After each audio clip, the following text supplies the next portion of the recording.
அன்றைக்கு தான் உங்களை பார்த்தனா. உங்களை எனக்கு பிடிச்சிருக்கு Mitra. I love you Mitra. எனக்கும் உங்களை பிடிக்கும்.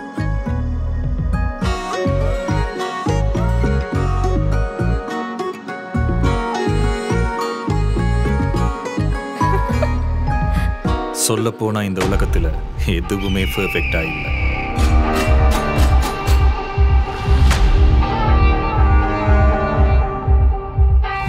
இப்ப பாரு, பரம்பரை மானமே போகுது. என்னடா சொன்ன? லைஃப்ல நான் பண்ண பெரிய தப்பு மித்ரா பார்த்தாதான். என் வாழ்க்கையே போனாலும் பரவாயில்ல, அந்த மாதிரி மிருகங்கள்லாம் வாழவே கூடாது. ஜெய், உண்மையை சொல்லலன்னு வச்சுக்க.